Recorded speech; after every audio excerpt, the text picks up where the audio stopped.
Podcast Digital Dilema season keempat. Akhirnya kita ketemu lagi teman-teman bersama Bapak Dr. Firman Kurniawan. Halo Mas Firman, apa kabar? Halo, kabar baik Maksi. Sudah 3 tahun kita tidak berjumpa. 3 tahun kita nggak bikin Nggak podcast bareng. tanggung-tanggung. Sekalinya hiatus langsung lama. Nah sekarang comeback. Karena ada Gimana Mas Firman? kerinduan untuk berbagi. Betul, kita update kehidupan dulu. Dengar-dengar bukunya udah launching banyak sejak podcast terakhir. Betul, ada Digital Dilema 4 dan ke-5. Sekarang udah Dan 5 ya Mas ya? sudah ke-5. Eh, Terbit bukunya.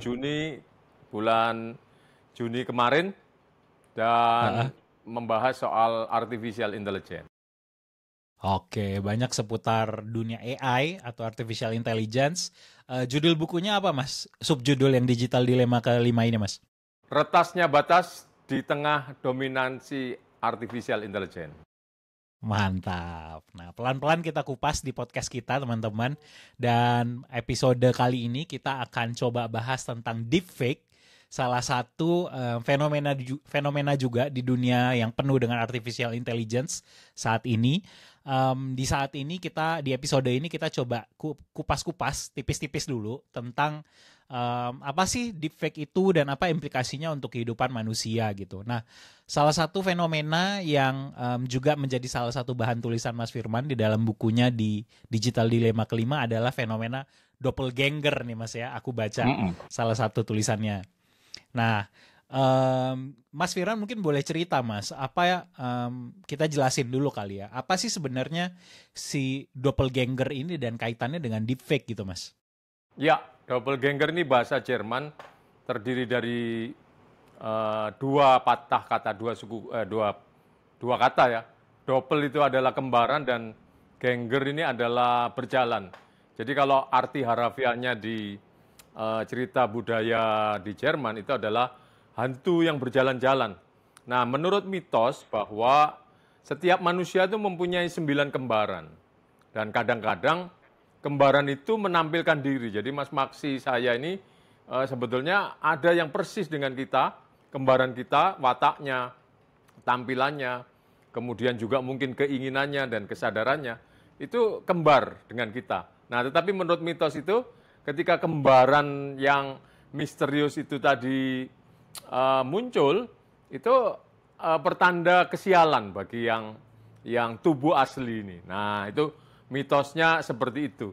Nah, dalam konteks artificial intelligence itu doppelganger ini bisa diciptakan dengan teknologi, dan itulah teknologi yang hari ini kita kenal sebagai deepfake.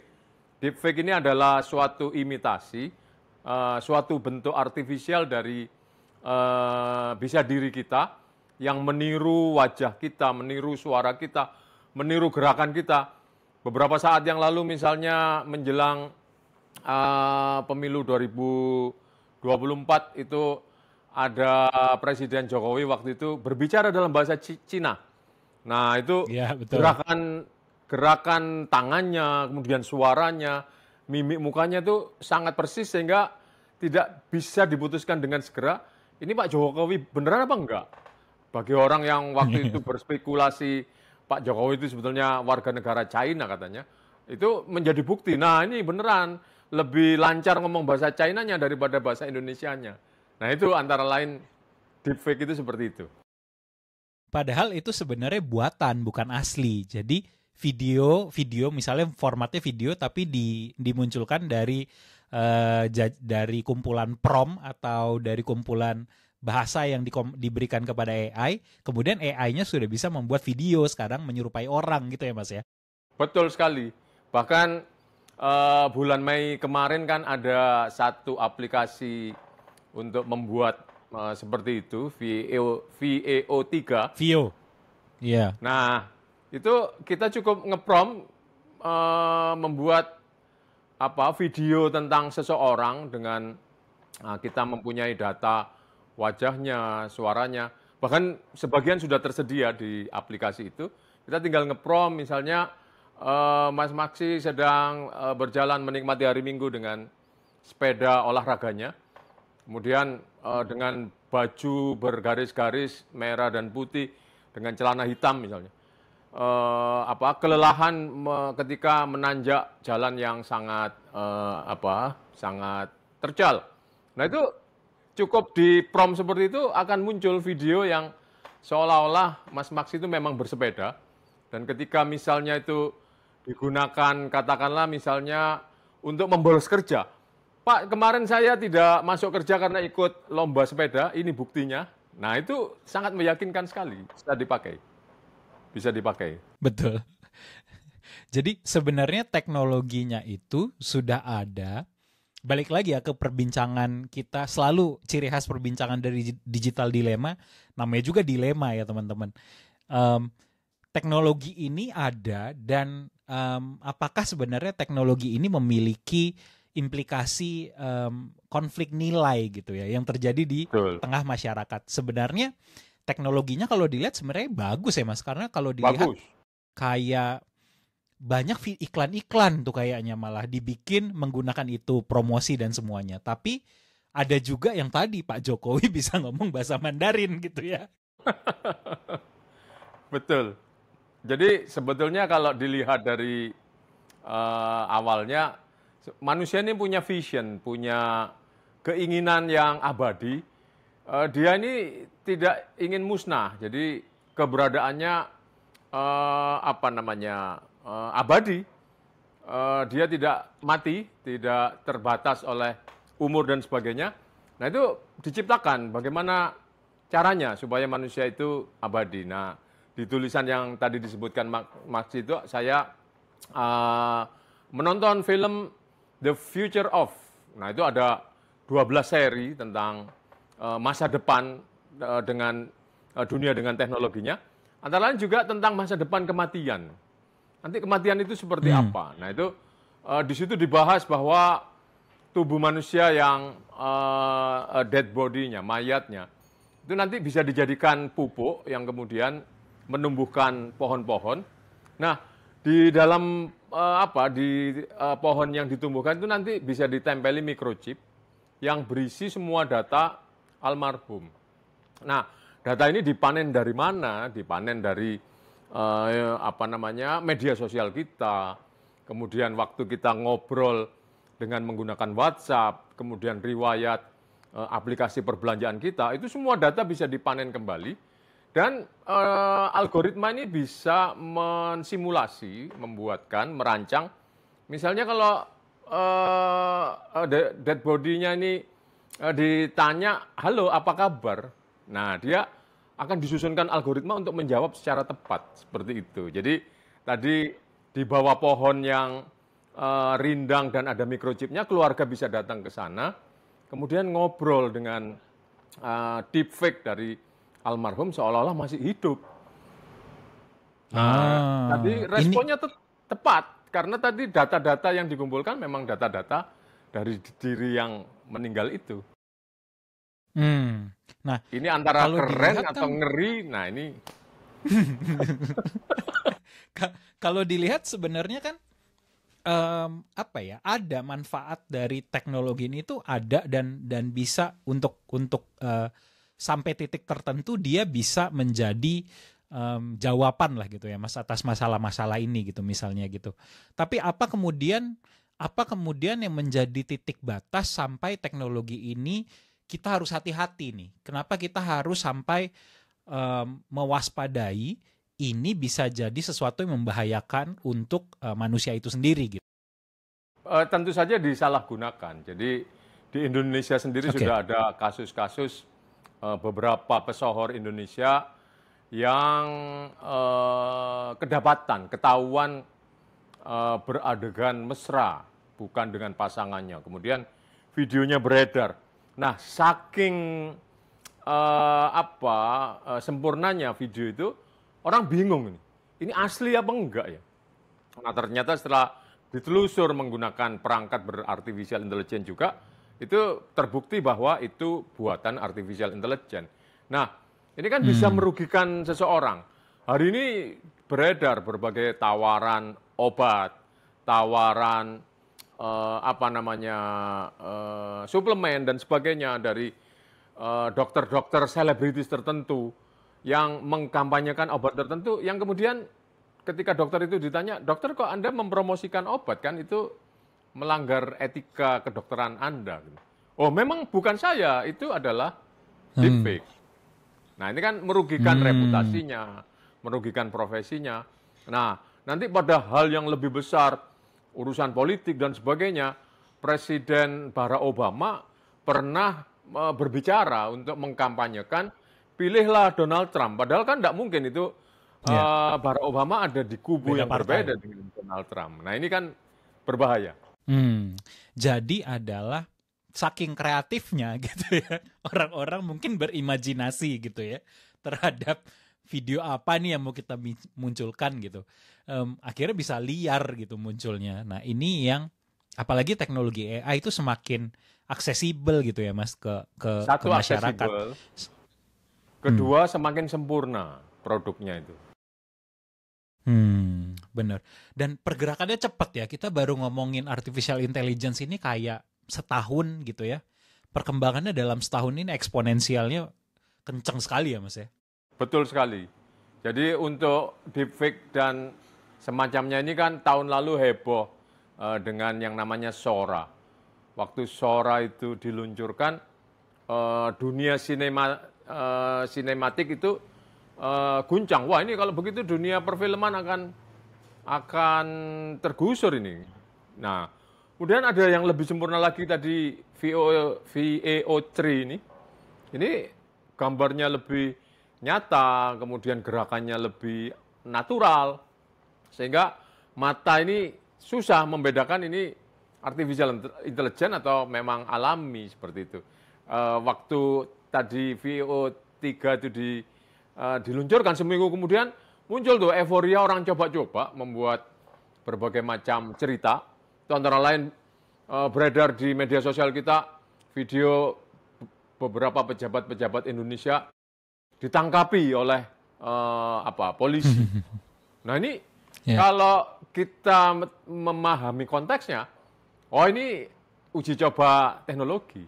Tapi bagi masyarakat yang awam tidak memahami artificial intelligence, deepfake dan sebagainya, itu bisa kemakan. Ini bisa membahayakan stabilitas nasional bahkan, seperti itu. Kalau kita tarik ke Indonesia, Mas, di mana pengguna internet Indonesia, kita tahulah literasinya kan sangat kurang ya. Bahkan ada banyak dari pengguna internet di Indonesia itu kan sifatnya hanya konsumsi gitu. Bahkan mereka tidak berpikir gitu bahwa apakah ini sebenarnya betulan atau tidak gitu kan. Nah, apakah ini juga jadi pengaruh gitu terhadap bagaimana maraknya informasi-informasi yang tidak pas ini bisa cepat diterima sama masyarakat gitu? Pengaruh sekali. Jadi kalau kita telusur mundur sedikit bahwa teman-teman kita pengguna artificial intelligence tadi yang oleh Mas Maksi disebut pengguna Indonesia ini kan merasa tidak ingin ketinggalan dari teman-teman lain di negara lain. Saya juga bisa pakai menggunakan teknologi deepfake dan sebagainya, kemudian diuji coba. Nah ini kadang-kadang walaupun tujuan awalnya menguji coba, tapi kadang-kadang ketika itu diposting dan beredar luas, itu tidak dipahami implikasi berikutnya apa yang bakal terjadi. Awalnya iseng-iseng, awalnya hanya untuk uji coba teknologi, tapi ternyata bisa menimbulkan keresahan.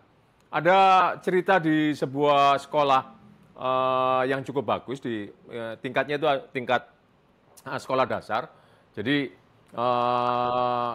termasuk sekolah yang mahal.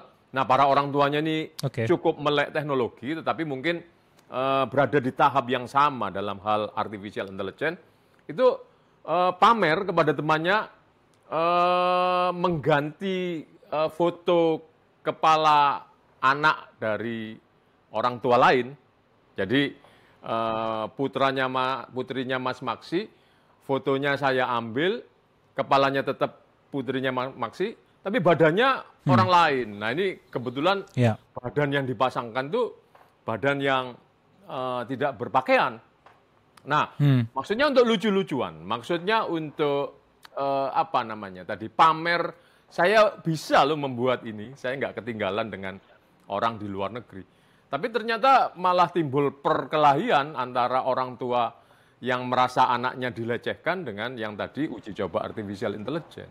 Nah ini tadi implikasi dari pemanfaatan artificial intelligence itu belum sepenuhnya dipahami. Dan kita bayangkan mungkin di sekolah yang tadi itu mahal, orangnya cukup terdidik seperti itu. Nah, bagaimana dengan yang menengah dan di bawah? Nah, ini perlu dipikirkan lebih lanjut. Apakah karena itu yang diserangnya emosi kali ya, Mas? Konten-konten yang muncul ini tuh, walaupun sebenarnya kita tahu ya, mungkin orang itu juga tahu ini sebenarnya palsu gitu, tapi ketika yang diserang itu tepat gitu ya, sentimen emosional, itu jadi membuat interaksi yang muncul gitu. Dan itu yang diharapkan sebenarnya kan. Konten-konten ini ada engagement, ada respon, dan semuanya kan. Ya, kelanjutan dari bagaimana kalau di era media sosial kan hoax menyebar, itu menunggangi emosi. Nah ini sekarang kan deepfake ini kan juga sebetulnya sesuatu yang informasinya tidak benar atau diplesetkan, mis atau disinformasi, sesuatu yang mengandung ketidakbenaran. Nah itu cara bekerjanya memang mengandalkan emosi. Nah sekarang ditungganginya emosi tetapi lebih gambarnya nyata, audio, visual itu lengkap, sangat nyata dan tadi teknologinya semakin lama semakin mampu menirukan secara alami. Realis. Sehingga mata biasa itu tidak bisa segera mengenalinya. Ya.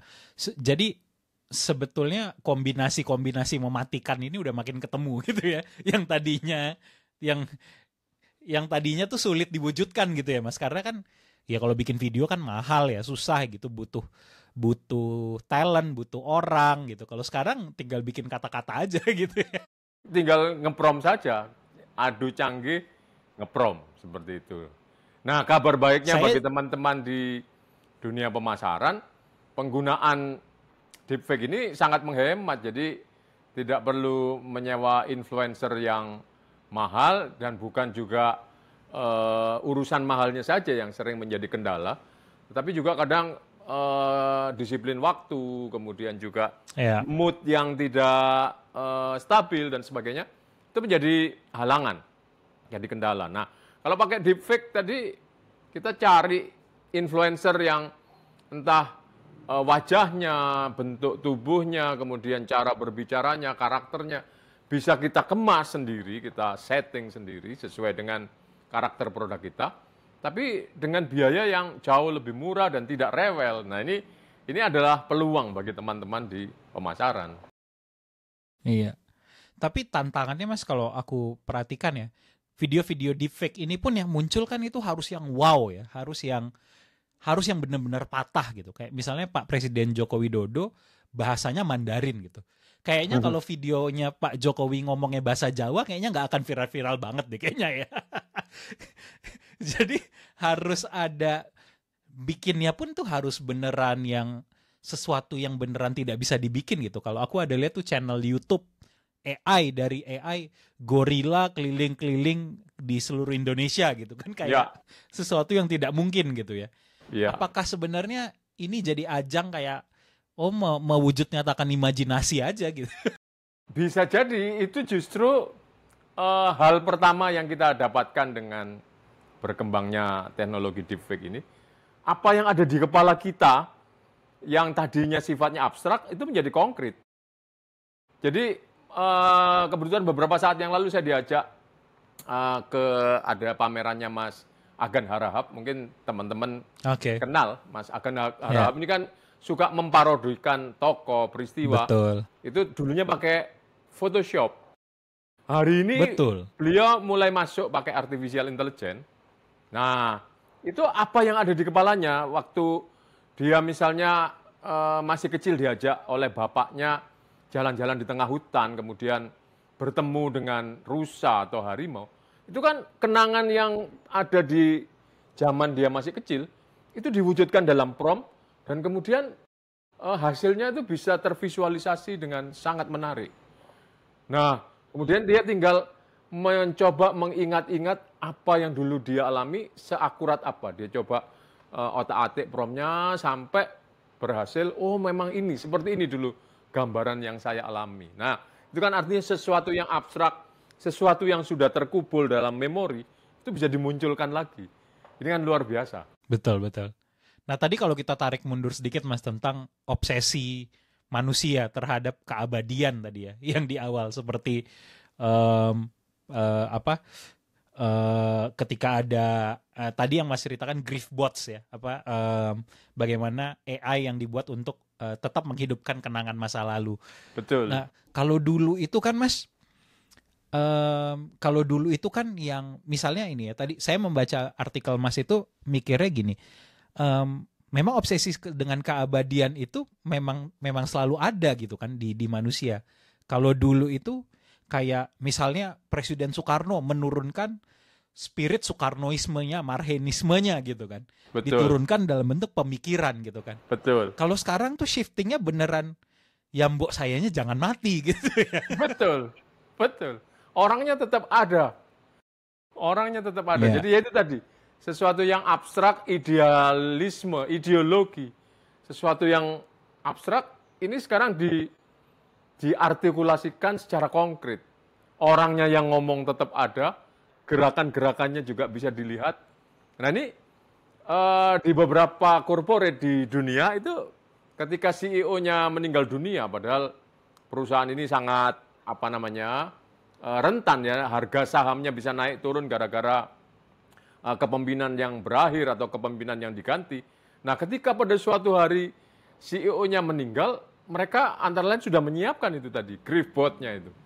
Deepfake dari sang pemimpin ini dengan data-data yang lengkap, bagaimana dia membuat keputusan, bagaimana dia merespon kalau ada tantangan tertentu.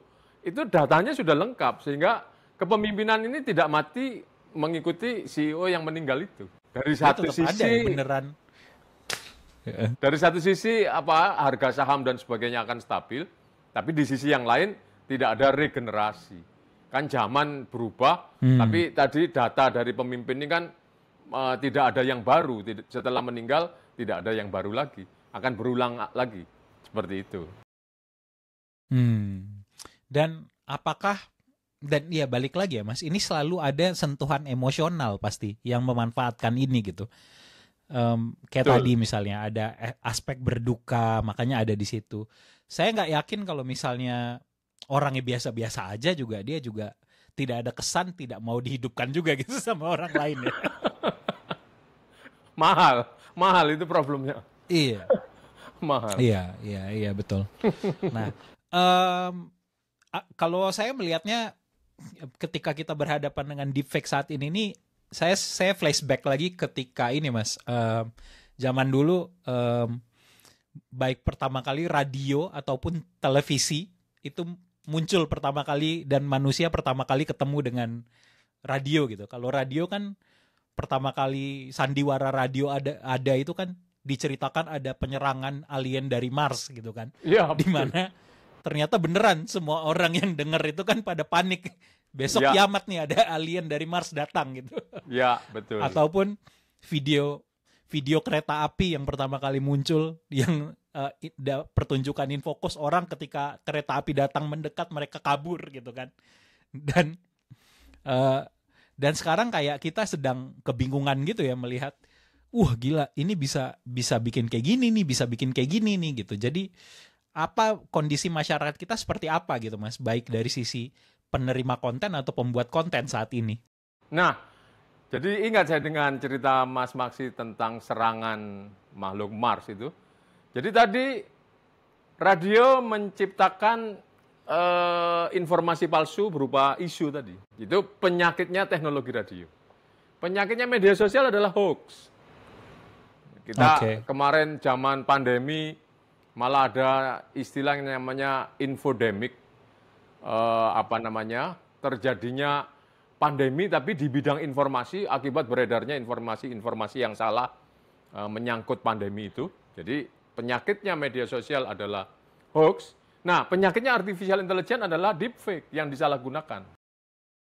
Nah, itu tadi kalau dikaitkan dengan pertanyaan Mas Maksi yang terakhir, kita berada di dalam tegangan, tension antara deepfake yang tadi mengefisienkan pekerjaan-pekerjaan pemasaran, kemudian lebih mungkin memudahkan para politisi untuk bertemu konstituennya di seluruh dunia, diciptakanlah tiruan-tiruan dirinya. Tapi di sisi yang lain adalah penyalahgunaan deepfake itu untuk kejahatan. Nah, jadi kita ada di tengah itu, tapi di antara tension itu sebetulnya semua manusia hari ini berada di dalam kondisi merasa dunia ini yang lebih sulit untuk dipercaya.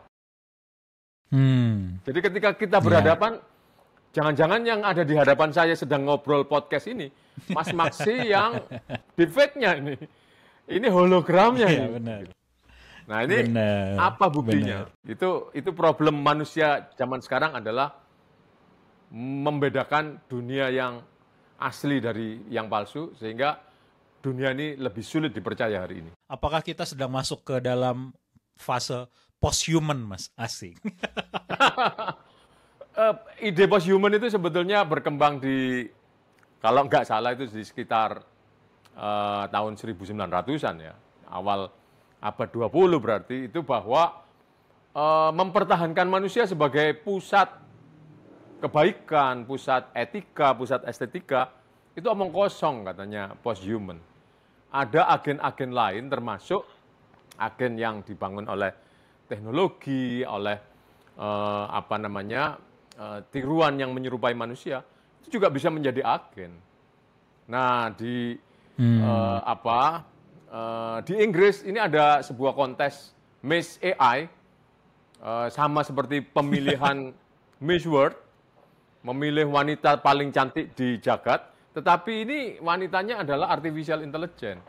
Nah, nanti ketika terpilih Miss AI ini menjalankan misi etis tentang penyelamatan lingkungan, kesetaraan gender, persamaan hak dan sebagainya, itu disuarakan oleh Miss AI ini. Nah, di sini kan artinya ketika manusia ini semakin mentoleransi agen non manusia untuk menceritakan kebaikan, ini kita sudah masuk ke era post-human.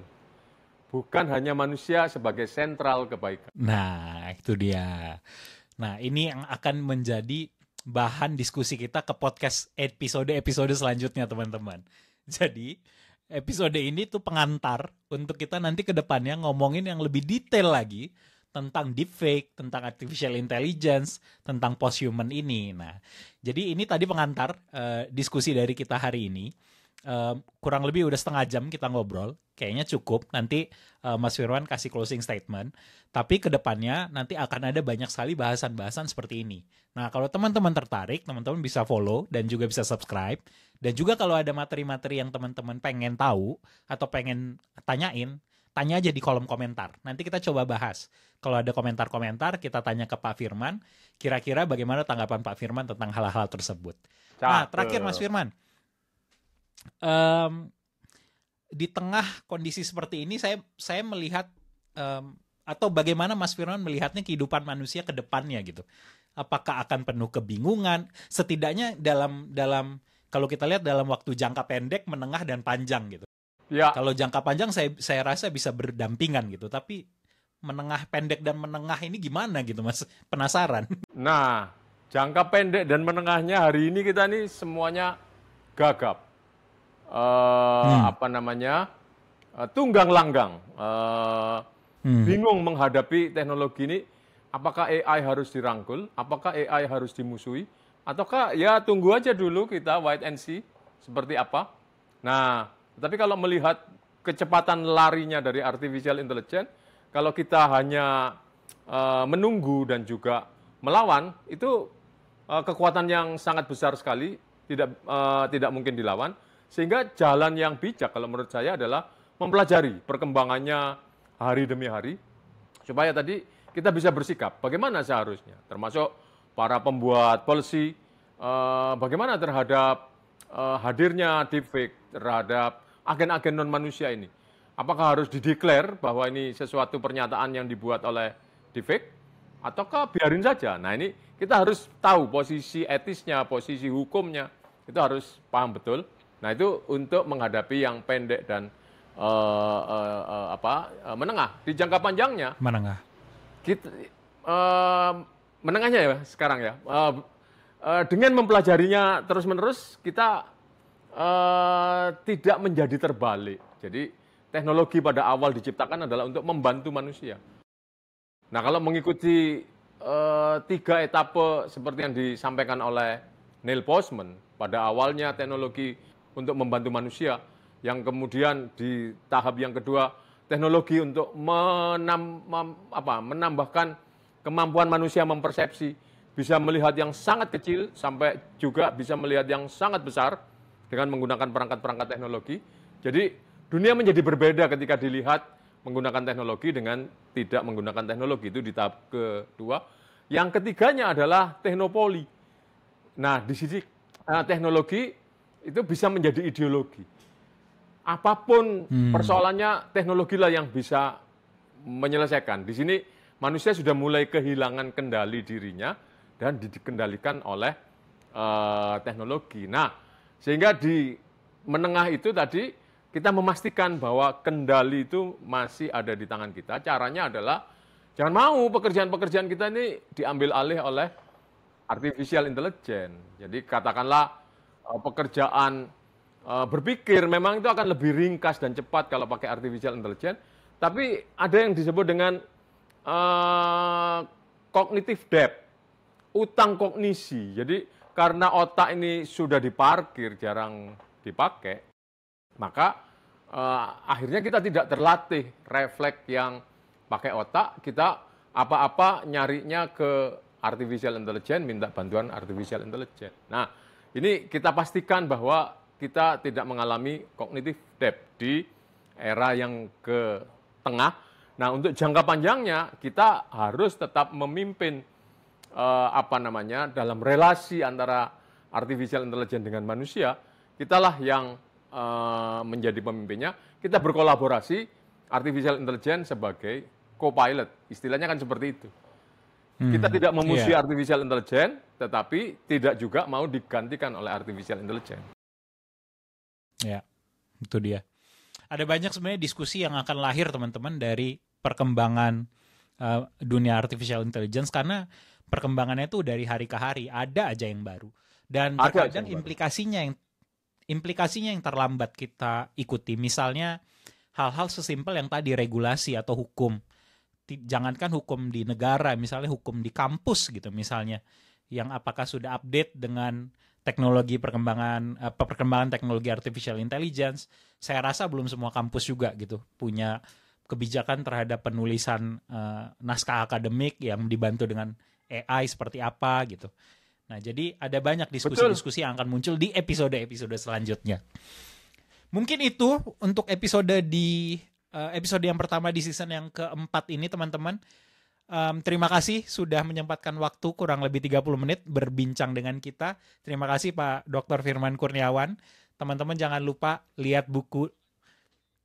Jangan lupa lihat buku Digital Dilema kelima. Nanti kalau mau beli bisa kontak Pak Dr. Firman Kurniawan. Ada keterangannya nanti di description. Oke, kita ketemu lagi di episode selanjutnya. Sampai jumpa teman-teman. Sampai jumpa. Stop.